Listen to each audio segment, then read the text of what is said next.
אנו בית ישראל, כי בעוונותינו ועוונות אבותינו אנחנו מונים לחורבן בית מקדשנו ולשרפת היכלנו ולגלות שכינת עוזנו ולנפילת עטרת ראשנו ולפיזור עם הקודש בירושלים עיר הקודש.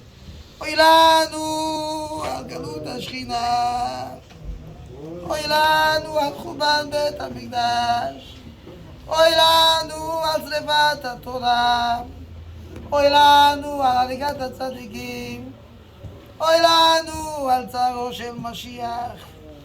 היום, today we're going to count 1955 שנה לחורבן בית המקדש. Count total 1955 years since the destruction of Yerushalayim and the destruction of the Beit HaMikdash. We're counting to the devastation of Klal Israel, of the losses that we endured and the losses that we're enduring till today. It all continuing since back then until this very day. Counting to a lot of terrible atrocities. We're talking about the persecution of the Jewish people in the era of Spain, persecution of the Jewish people in time of Babel, time of Edom, the Romans, the Greeks, the experiments of these horrible, horrible people who had no rachmanut whatsoever. They terrorized the Jewish people from back then till this very day. Talking about the Gezerot of Tach V'Tat, the 2 years where the Ashkenaz Jewry went through with the Bogdan Khmelnytsky, the Cossack, the revolt of these barbarians who went out and killing out biggest tzaddikim ever, Rav Shimshon Mastropoli, Shem Yirachem. So many big people were killed for no reason at all, just because. The destruction of Europe during the time of the World War I, World War II, the genocide that's going on, and what the world is doing to us today, trying to destroy us spiritually.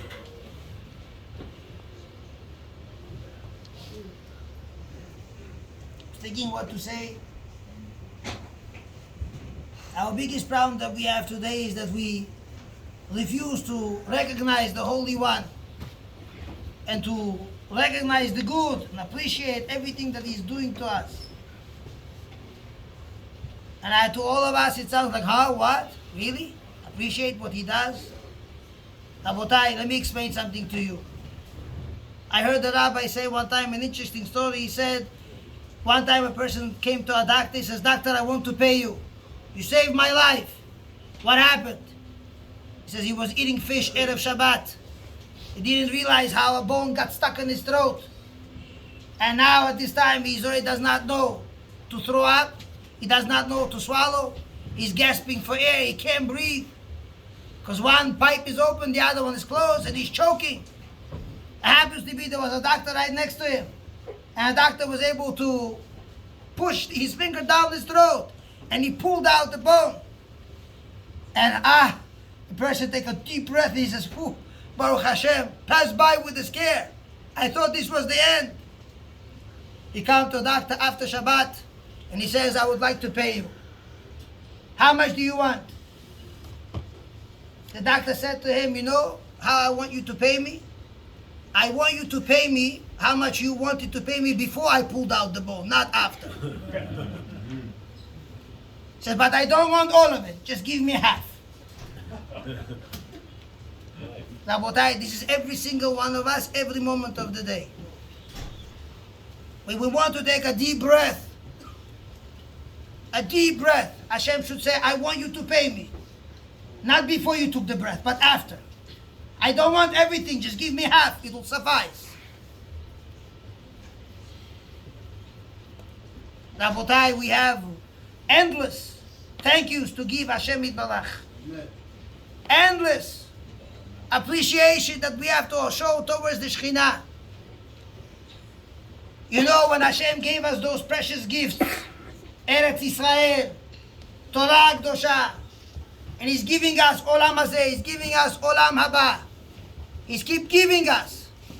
And there comes a time when Hashem says, I cannot hold on to this idea of me constantly giving you, because you don't appreciate anything I do. When will come a time when we're going to make our step forward towards Hashem, say, Hashem, I love you. I want to do for you. My family wants to do for you. My kids want to do for you. We want to improve. We want to look more Jewish than we are till today. I want to do more. We have to have this appreciation. You know the problem with all of us? We need those reminders.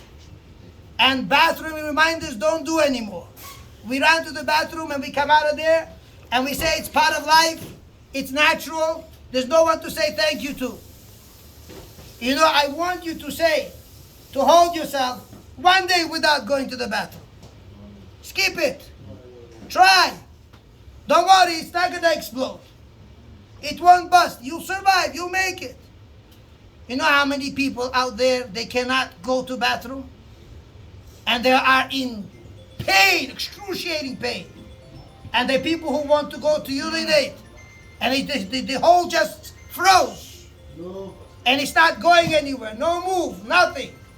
And these people are going to the doctor, begging the doctor, please, a relief. And nothing is helping. You know, then at that point we all realize, oh, you know, we are really hanging on Him. We're all dependent on Him all the way. But after that moment, we tend to pretend like nothing happened. A lot of us forget to say Asher Yatzal. A lot of us don't understand what Asher Yatzal is. You know, we have to learn to appreciate air. Hashem is giving you that breath. You know, imagine you want to appreciate air. I tell you what to do. Fill up the tub of water. Put your head inside for a half a minute. Take it out after a half a minute and take a deep breath. And then say thank you. You know that breath is going to be appreciated. We tend to learn not to say, we got used to life. We don't acknowledge the good, big miracles that happen around us. You know, trees revive once a year. You know, trees die once a year. Hashem doesn't let us go through these moments. You know how many people die in a hospital and only a half a year later they get up? Why don't we simply say to ourselves, you know, I want to learn to appreciate. You know, Hashem, before He created the world, we know Torah says nice, beautiful stories, how the trees appeared, the sun appeared, the moon appeared, the fish appeared, the birds appeared, the cockroaches, the roaches, the worms, and the animals, and people, and humans, and Shabbat, everything coming to be.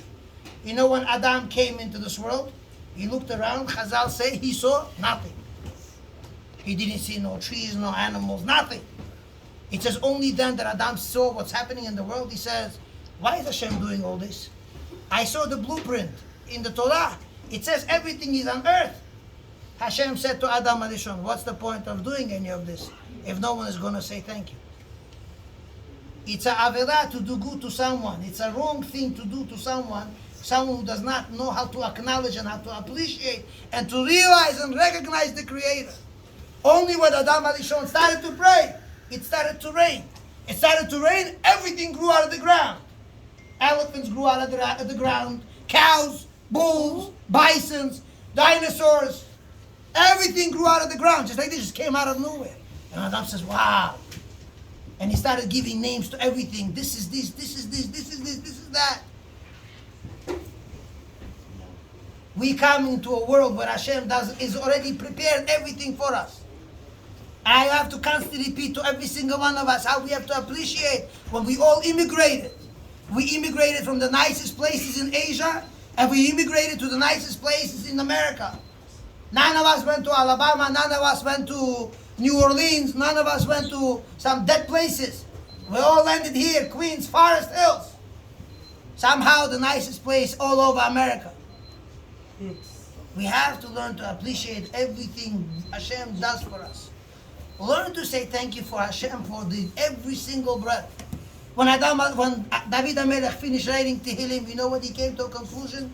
He said, Hashem, I'm crazy about you. And I want to say thank you to you for every single breath that I take in this world. Kol Hanshama, every single breath. He realized and recognized that only because he's able to breathe in and breathe out, that he's able to live.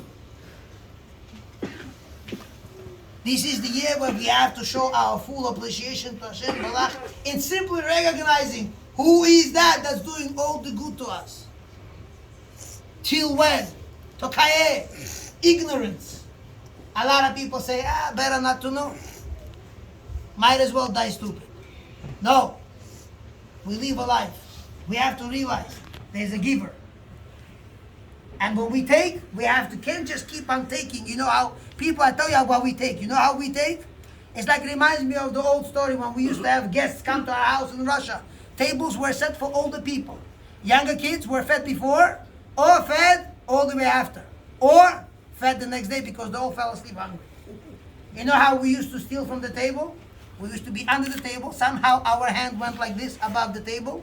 And we touch. Oop, we touch something good. We grab under the table. This is how we act with Hashem Yitbarach every moment. We keep on stealing from Him, pretending like He's not looking anymore. And one day Hashem will tell you, stop stealing! How long could this go on for? Start giving something in return, Rabotai. We have to give something. Can't go on like this. You like it? 1,955 years? A lot of people say it's very little, we could go more. The galut is fine. We like it. We're comfortable. We're making our money. Life is good. We live here in America. We live better than others. Hey, it's going well for us. Hashem, who's that? Our neighbors, who's that? Our parents, mama, papa?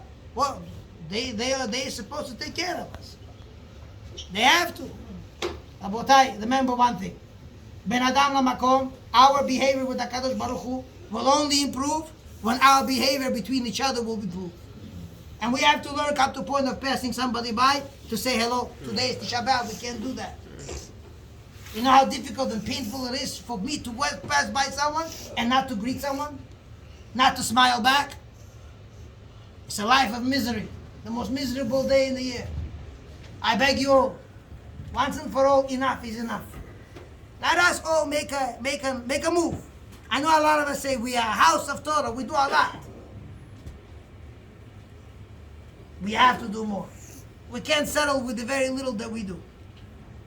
There's so many people in our neighborhood, our neighbors, who don't give a hoot about nothing. Learn, you pass by, say, hello. With a warm Drishat Shalom. I want to privet vam from House of Torah. It's a nice place in the neighborhood. Maybe come by, say hello. Check out the place, go see what they do. Don't have to keep anything, just pass by, go inside for a moment. We need to do more. Not enough. Not enough.